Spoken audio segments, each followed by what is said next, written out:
Welcome back. Political panel time. Let me introduce them to you. Former press secretary for Vice President Biden and Democratic strategist Kendra Barkoff Lamy, and former chief of staff to Vice President Mike Pence and Republican strategist Marc Short. Marc, I want to let you know, ladies and gentlemen, fresh off rotator cuff surgery, playing hurt, gamer. So I appreciate you being here, sir. That's right. Thank you. Very much a gamer. So, Marc, you've been through this process, watching the vice president, watch the president.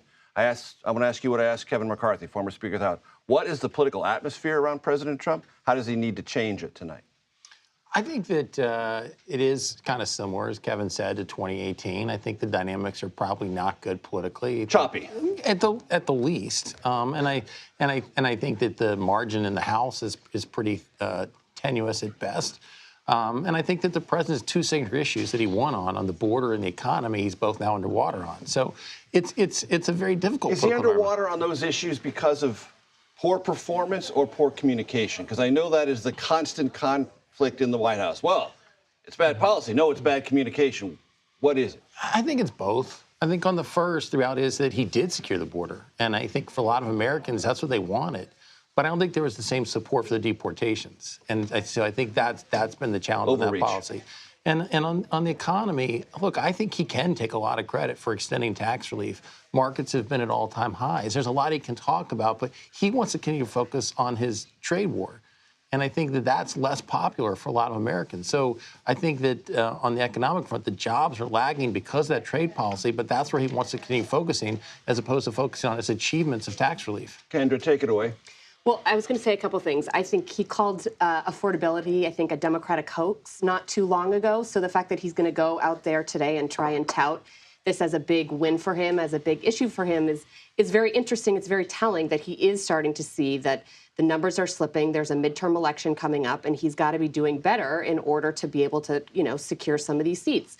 But look, Americans are really suffering. There are people who are going to the grocery store. They are paying $310 more on average this year than they were last year for groceries. And they are seeing things and they're seeing their paychecks, and it's not going as far. So he's going to go up there and try and talk about this, but he's got to take action as well as talk about it. He's going to blame your former boss, President Biden, for most, if not all of that.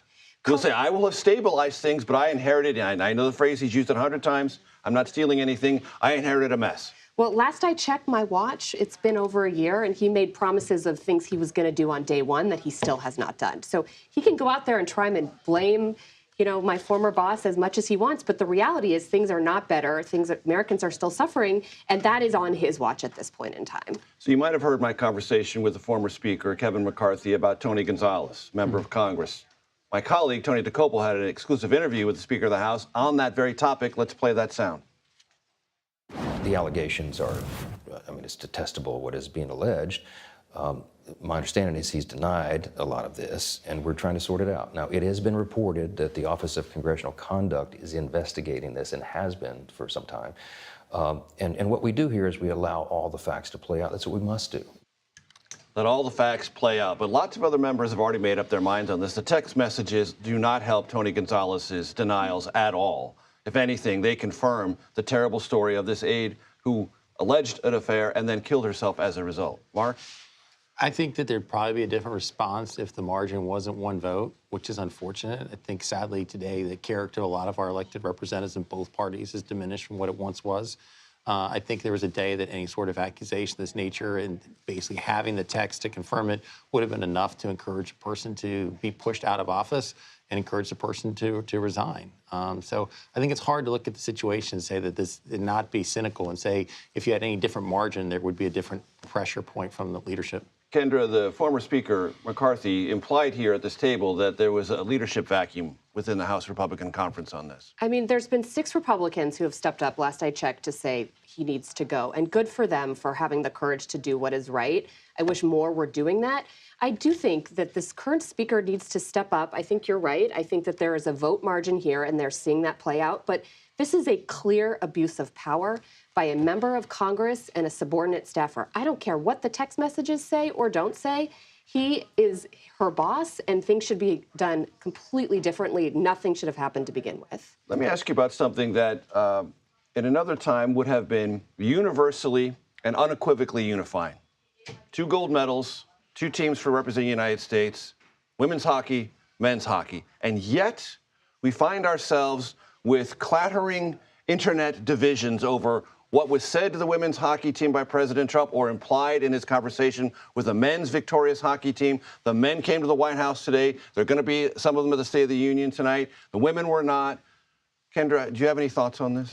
Well, I can't wait to see all of those guys who have clearly been enjoying themselves in Miami. I think having some partying and doing that stuff, sitting down and listening to a 2+ hour speech in their suits, probably slightly hungover is my guess. But look, we are in a divisive time, and Trump has an opportunity to step up there and bring everyone together.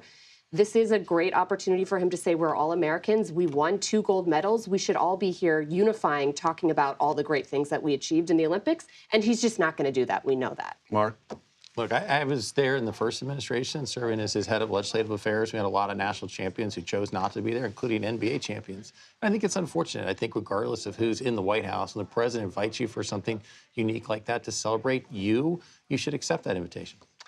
There are those who would say, you know, the women's hockey players don't have a players association like the NHL Players Association. They don't fly on their own jet. They don't have their own baggage handlers. They have to go back to school. Some much more logistically difficult for the women's hockey team to make it to the White House. Not impossible, but much more difficult. Marc, any thoughts on that? I just watched the Miracle again the other day, and those were amateur players at the time and college players. I don't think you need a players association to make that work major.